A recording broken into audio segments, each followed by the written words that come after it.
Good morning. Today I want to talk to you about buying fixer-uppers as an investor, not as an owner-occupant, not as someone who wants to go live in the house and make it their home, but as an investor, someone who wants to profit or benefit in some way from renovating a home. And that's a broad topic. Wow, we could break that down into lots of different focuses, and I think I will. But today, just a general overview of buying a property as an investor. So let's talk about two primary ways that investors buy homes, or two primary purposes, and they are to either hold it as a long-term investment or to flip it, to renovate it and to resell it and to make a profit and go on to the next one. They're very similar, those two. The people who buy investment property to hold will typically, not always, but they look for a fixer-upper that they can renovate and then go get a permanent mortgage on it, kind of get their cash back, and then go buy another one. And that permanent mortgage is something, again, they're going to keep the house long term.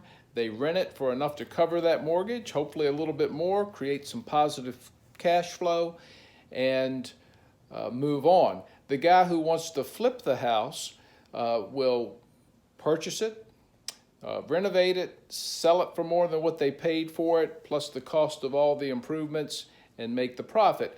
The principle is very similar. Both investors are looking to add value. In fact, a term you'll hear in investment circles is ARV, after repair value. So it's math where you say, well, this is what I'll have to pay for it. This is what I will spend in repairs. And then that after repair value, hopefully there's a sizable gap that allows the flipper to make the profit and allows the buy and hold investor to refinance it. An appraisal's done and the lender sees that the value's here. They loan the investor 75, 80% of that value, and that's how the investor gets their money back, sometimes even a little extra. So two primary ways that investors buy fixer-uppers. A couple questions to think about is, one is how will you pay for it? If you're an investor, you want to be an investor, do you have cash reserves? Do you have a friend or family member who will spot you that money to pay cash? Will you have to go and borrow money to buy your fixer-upper? And one thing that I've found over the years as a real estate agent and an investor, it gives me views from both sides, is if you are an investor and you're going to buy a house, a fixer-upper, don't say in your contract that you're paying cash for the house unless you really are. We get offers every now and then on our listings where it says cash. And I've got the cash at closing.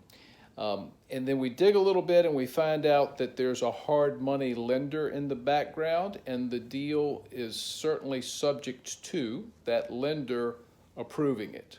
Maybe taking a look at the house, taking a look at the deal, and giving it the thumbs up.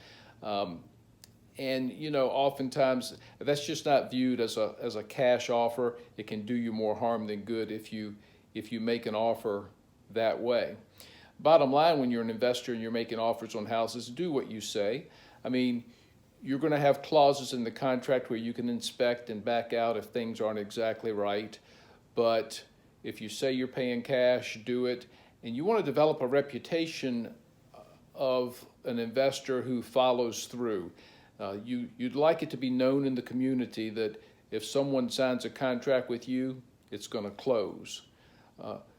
As long as nothing drastic comes up, you find just something horrible. And that shouldn't happen very often, because as you buy investment properties, you'll get an idea of what you're getting into, and you just want to develop that reputation of one who's going to follow through and do what they say. If you're a wholesaler, and that's a topic for another day, if you're a wholesaler and you get a property under contract, wholesalers, by the way, will make an offer on a house at a certain price. and get a contract signed, and typically go find another investor who will pay a little bit more than they're paying. They'll sell their contract to that investor, and that investor will close on it with the wholesaler making the difference in fees at the time of the closing.